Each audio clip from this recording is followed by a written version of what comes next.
So I'm really excited to be talking to Anna Kennedy today, somebody who I really admire. She does so much work in the community. And in fact, we had the pleasure of talking at one of her conferences a few years ago. So I sent out an email and she jumped straight back, which is, I think, the way Anna works. She says yes to most things. So welcome to our In Conversation with Anna.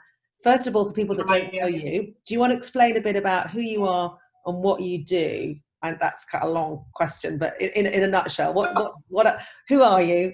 And what's your relationship with the autism community?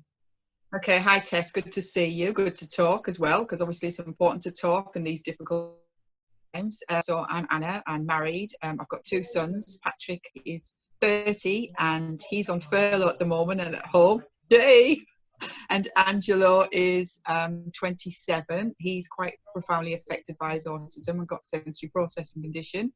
He's been really suffering with his teeth. Been 3 months, so finally we managed to get to King's College London Hospital, and he's going to go to the dentist tomorrow to have 2 extractions. So this has been going on for quite some time, and for people who know me, I'm quite relentless, and I'll just keep going until I get someone who says yes to me. 'Cause for me, I know we're in difficult times, and I know it's COVID, and I know all of that, but people do get toothache. People do have tooth pain. Just because it's COVID doesn't mean that, you know, my son's not suffering. And we've had a horrendous week. He's been in so much pain. And as a mum, you know, you don't like to see, no matter how old they are, you don't like to see your sons or daughter in pain. So tomorrow we're off to the hospital for him to have an extraction. I started 1997 when my boys were refused places at school, so they were at home.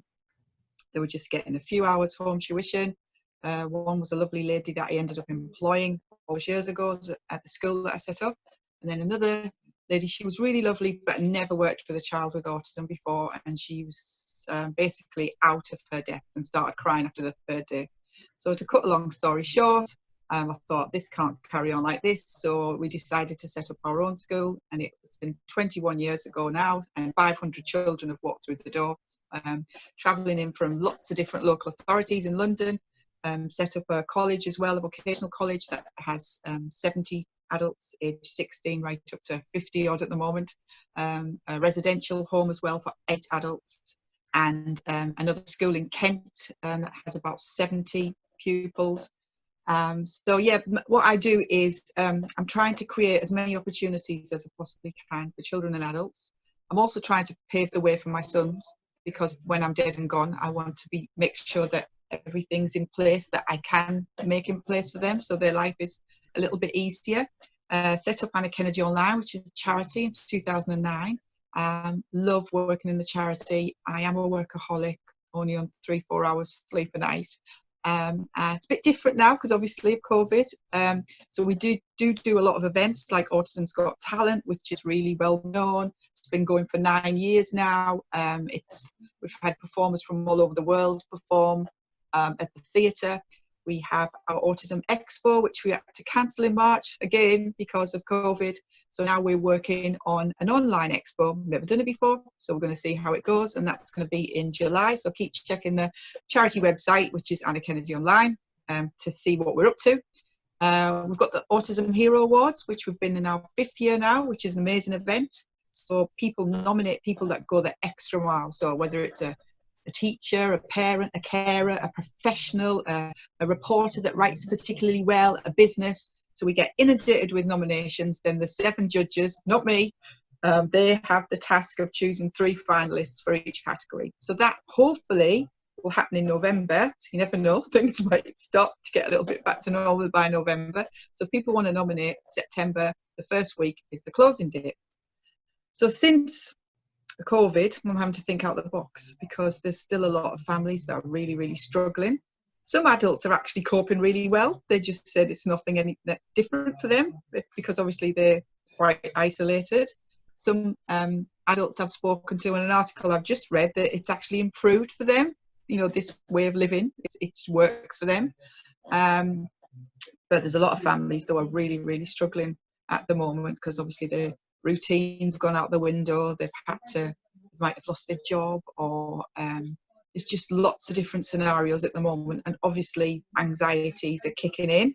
And as you know, our children and adults very much feed off the way we feel.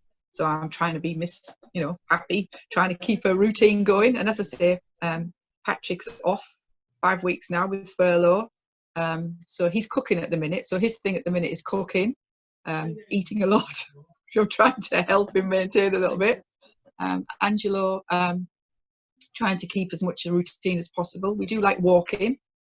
So we're doing quite a bit of walking. And since obviously the government changed it from once to 3 times for children on the spectrum and adults on the spectrum, yay, thank God.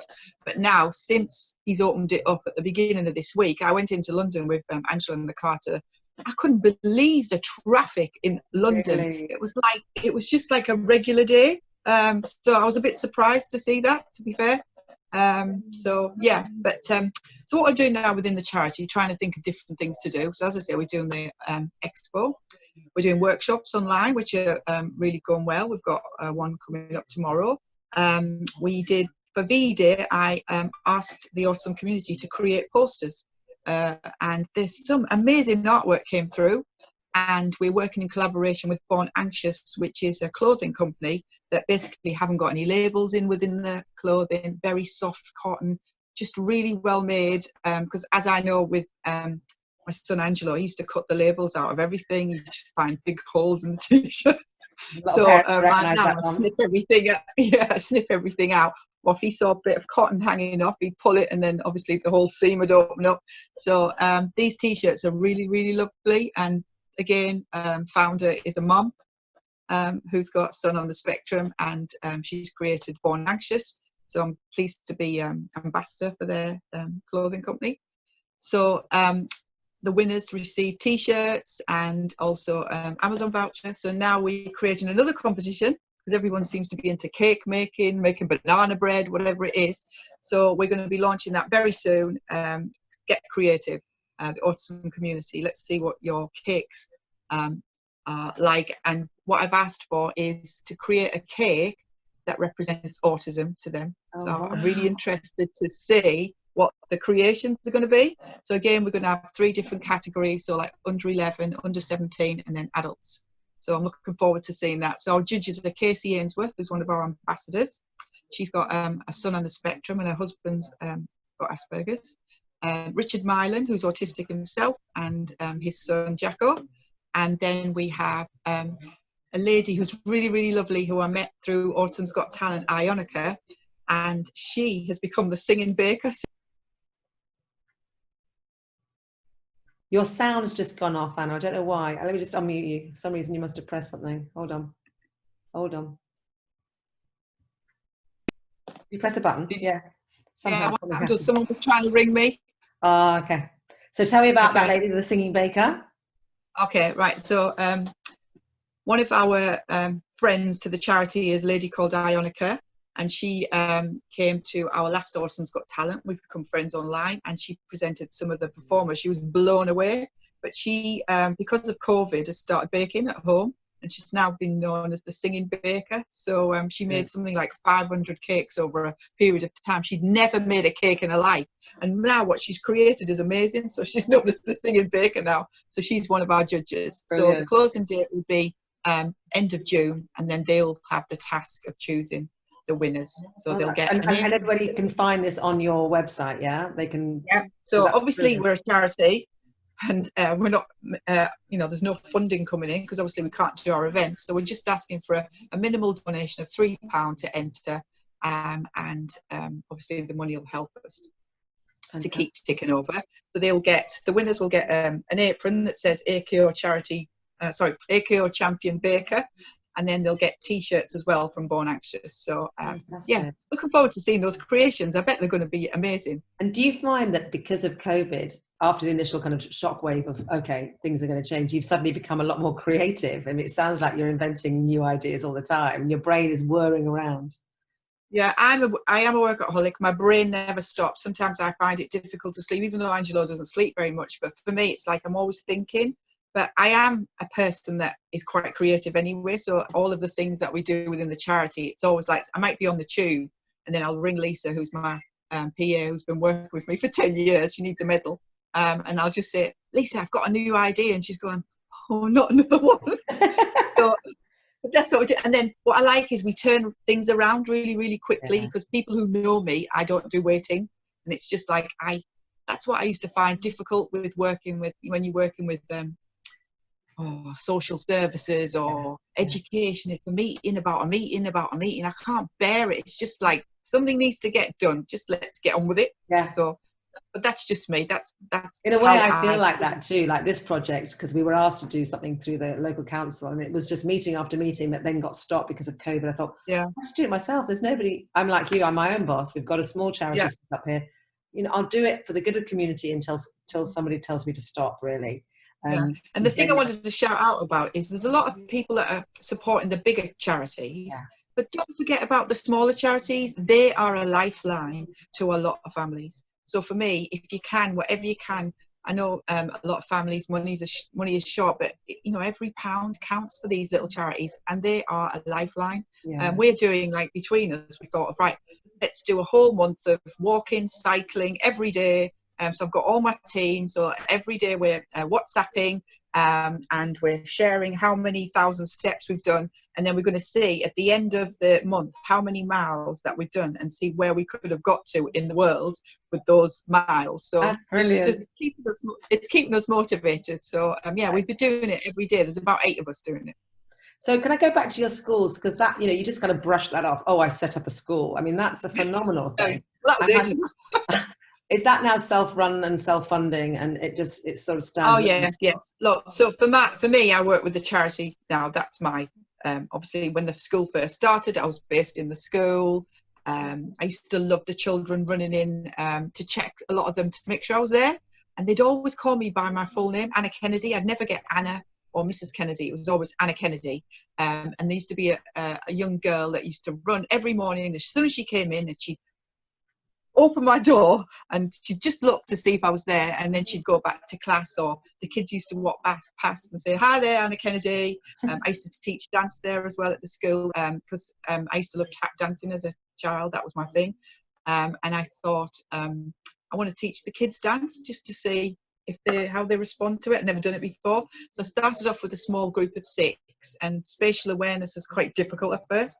I thought they'd start off at a particular spot, and then they'd get closer and closer, and they were almost on top of me.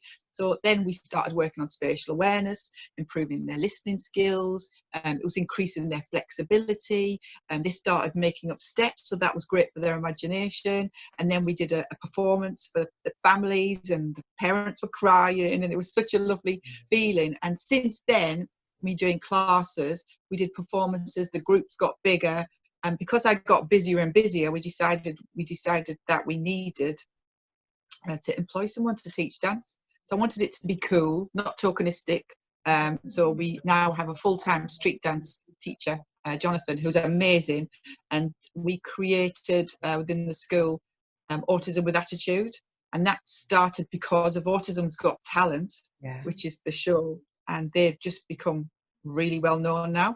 And they performed in Germany, came second in the European Street Dance Championship. So they're amazing, and Jonathan's amazing. He just has got such a knack of being with these children. You can see that they really love him, and he goes above and beyond. I love people that go above and beyond. It's not like clock watchers 9 till 5. For me, is if you really love your job, you'll do whatever you can to. But you must inspire that in people as well, or you're clever at picking people, because you need a good team. You can't do all these things on your own, can you? Oh, no. I've got a fantastic team of volunteers, and they're either mums of kids on the spectrum, dads of kids on the spectrum, autistic adults, role models, so that people can, some people where their child may have just been diagnosed, they see that there can be light at the end of the tunnel. So some of my role models at Aston Avery is a young man who is a DJ. He's a radio presenter, and he speaks in schools now. We do a show every month, which is starting back again on Gateway Radio. We're doing all things autism in Essex. So we do that together. And we have spoken to the local theatre now, and for quite a few years they've been doing autism-friendly pantomimes, where we get so many free tickets that we can give to families, and it's such a lovely experience.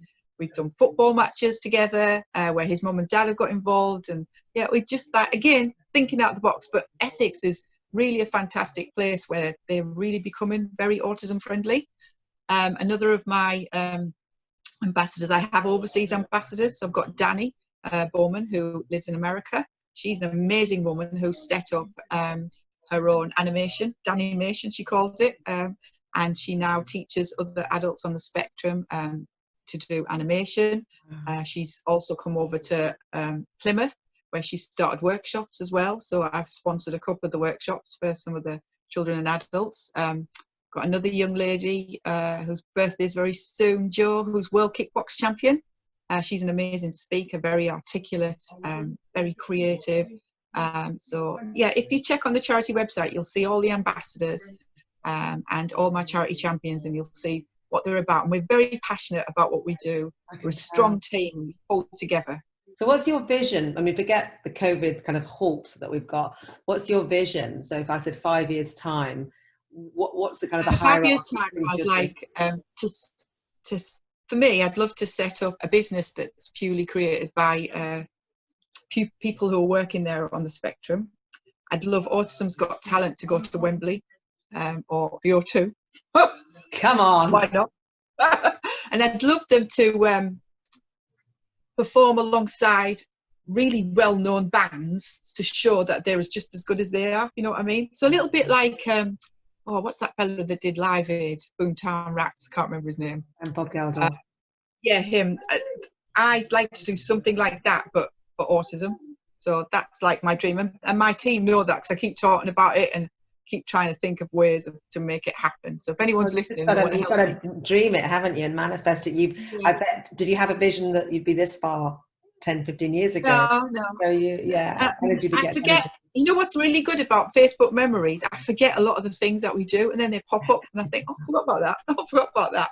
But it's, yeah, I am very passionate and driven, and you know, I'm always trying to think of different ways to raise awareness and acceptance. If it hadn't been autism, because obviously your son's brought you into autism as a kind of understanding. I didn't really know anything about autism at all. Apart from I'm the same. I was busily doing other things, and suddenly, so again, I always believe that everyone should know as much about it or care as much as I do. But of course, being a mother is a whole other thing. But also, the thing is, you never know everything. You're always learning something. There's always new things to learn, and even with your own sons and daughters, things change with them as they get older. And yeah, I've learned so much from my sons. What are the main things, Anna, that you'd say you'd learned? Forget the kind of professional stuff, but from living with autistics in your family, what have you learned that you could pass on? Because a lot of people are at the beginning of their journey, and I get a lot of parents saying, this behaviour, we call it behaviour, I'm worried that if it gets worse and worse and worse, so if they're doing it at 5, what's it going to be like when they're 20? And of course, when my son was young, I thought the same. But you realise as they get older, autism moves, doesn't it? It moves. It isn't a... It just, well, an example, for example, yesterday, I took Angelo to King's College Hospital.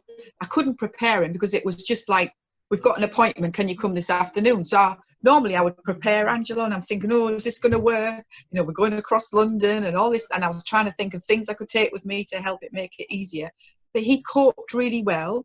And also when they said, oh, we'd like to take x-rays in his mouth. And I thought, he's never going to let you do that because he's got quite significant sensory processing. And we went in and I put on the this apron thing, and then I held the x-ray, and he did it, and he was fine, and he had to stay still for 5 seconds. Now for Angelo, that's difficult because he rocks a lot like this. So I'm saying to Angelo, I'm going to count to 5, keep still, don't move.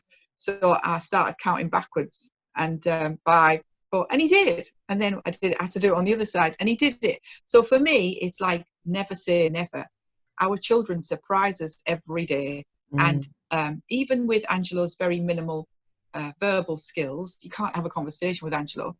But the dentist yesterday, this was something else. The dentist yesterday said to Angelo, can I take a photograph in your mouth? And I thought, well, he's just looking at him. And then he looked at me, and then he looked back at him, and he went, do it quickly. And I thought, where did that come from? So these are the little nuggets that give you hope. And for a young man that's got quite significant communication difficulties, there's there's always hope. And I Mm. think if you're consistent in whatever you do as well, when you're working with children and adults with autism, I think that really helps, because there's a lot of people that try different things and then they expect it to work within a week or a few days. You've got to be consistent in your approach. And a lot of our children and adults thrive on routine as well. Yeah. And I think if you're, another thing with Angelo, for example, I have taken him in the past to have his bloods taken, and it's been an absolute nightmare. Like, I had to try and hold him down. We've got kneed in the chin. But this time the nurse, phlebotomist, what you want to call her, said, "I'm going to put a needle in your hand, Angelo." And he just sat and watched her do it. And I thought, if someone had said to me, because normally we would say, "Don't look, Angelo, don't look," because that, you know, I'm thinking if he doesn't see it, they'll let him do it. But he sat and watched her do it, and it was fine. So as long as he knew what was going on, you know what I mean? So Yeah. you've got to think in different ways as well with our children and adults all the time. And when did you come to that understanding? Because obviously you're like me, you're quite far down your journey, and we've got certain things sorted. You know, we know exactly how to be, and that I'm still learning every day. But there was a time early on where I was in free fall for quite a lot of the time. I don't know how you felt in the early years when you're thinking, what is this? Can I catch this before it gets too bad? Can I stop it? What am I doing? What about, should I put him in school? Should all those questions? Yeah. Do you find that in the early days?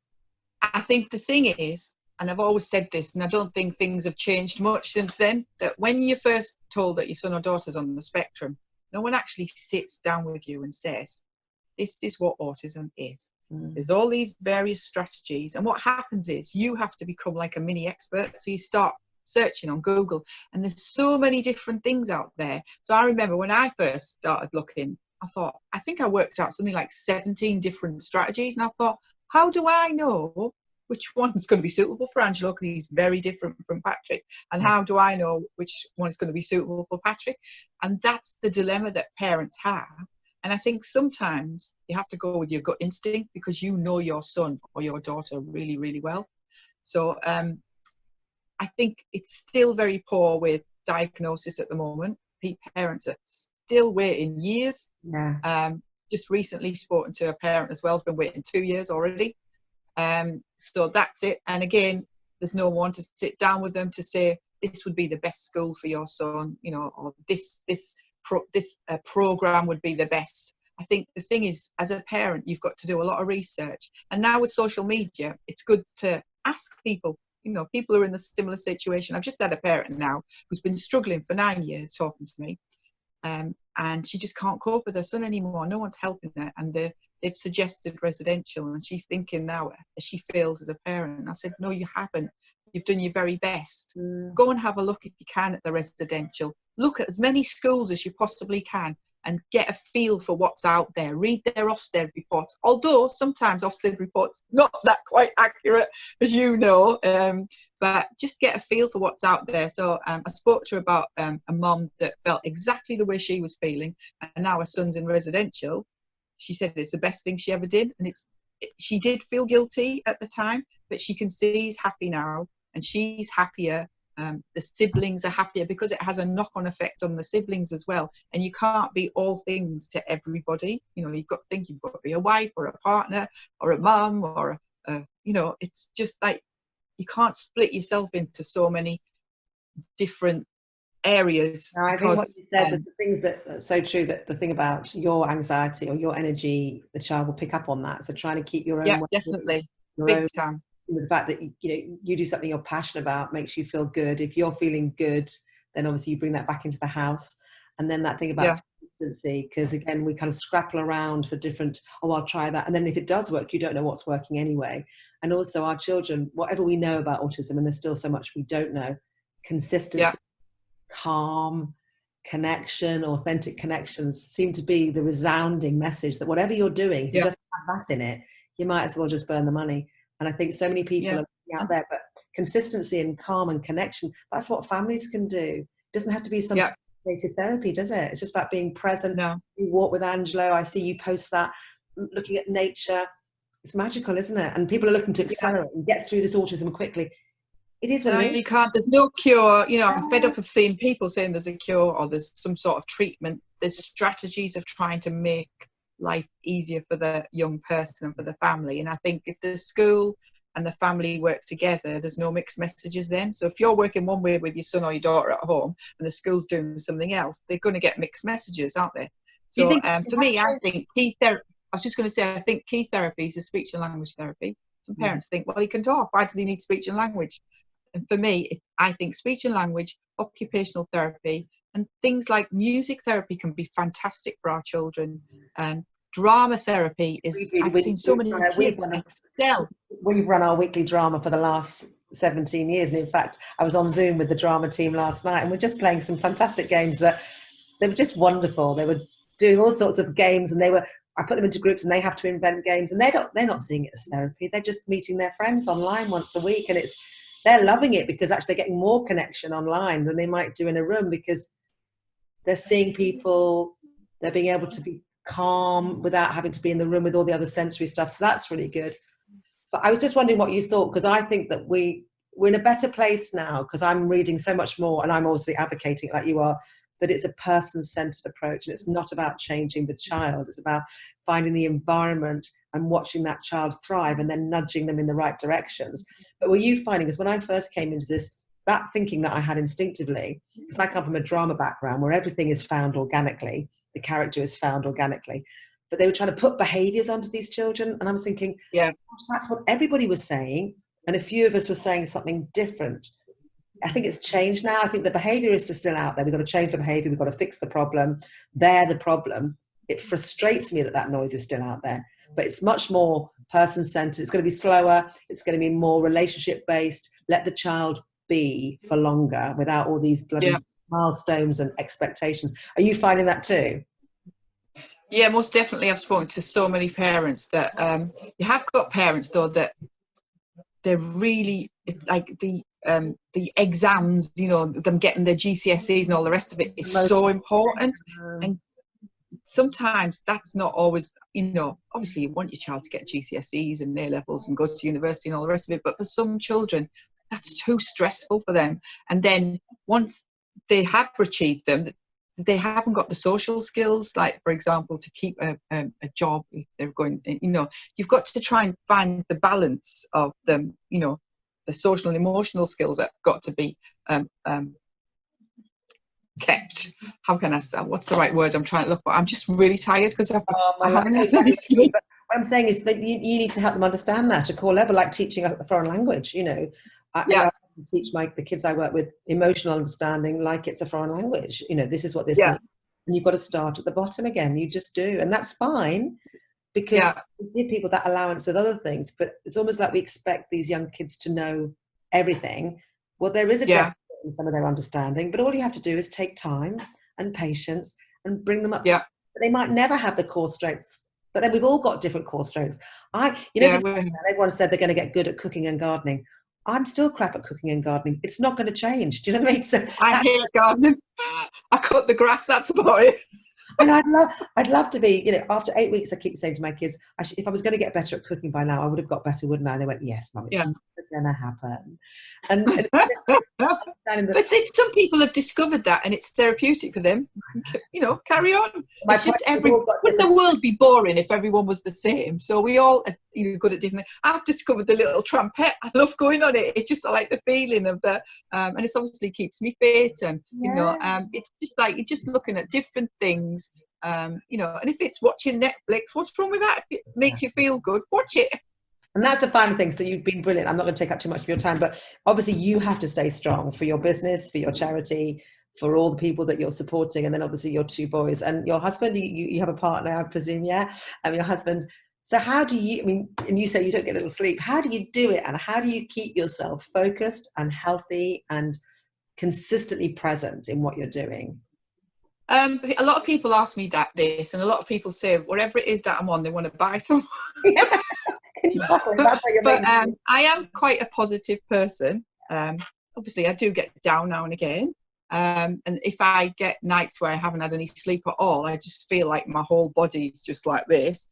But because of my son's tune into the way I feel, for example, if I'm not well, now that week, the very first week, that it was almost the week after it was lockdown, I was really not well at all. And I think I had coronavirus. I had the cough and all the symptoms. I had the temperature, my aching limbs. Obviously, I didn't have it to the extent that I had to be, but I was so unwell. And it was just like, you could see the pained look on their face. And we have in the house what it makes me laugh, called the magic blanket. And they think if I lie on the sofa and they cover me with this blanket for 10 minutes, I'm going to be fine. I don't know why, but that's what they think. So they need me to be well. So I do walking, I look after myself, I don't drink, I don't smoke, I never have. So it's not like for me to say, I don't drink, I don't smoke. I've just never been interested in it. I don't need it. I love my dancing. I like to eat vegetarian food. I do a lot of walking with Angelo. I wasn't that keen on walking at first, but I find it's a great stress buster. And now I seem to look at more things around me, which there's that. I like talking to people. I like making people feel good.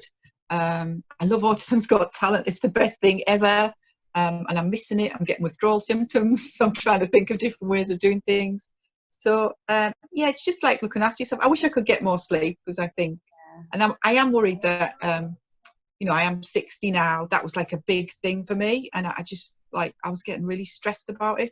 And the girls kept saying to me, you don't act like a 60-year-old. You've got more energy than like 30-year-old or whatever. I said, but yeah, you can say whatever you like, but I am 60.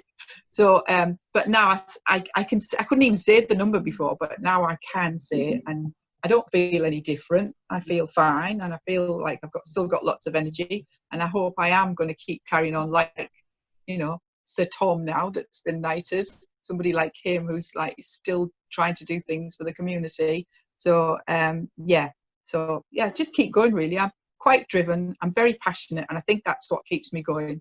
And I hope that I can still keep going and working till I'm sort of 90 or 100. I'm sure you will. Listen, it's been a joy talking to you. I hope we can do some more things together. If I can help with anything, we're in the Midlands, not that far away. So if you need any support and anything, but listen, it's a joy talking. Thank you. And I hope to speak to you again very, very soon in the real world. Thank you. Stay safe, everyone, and stay strong and never give in.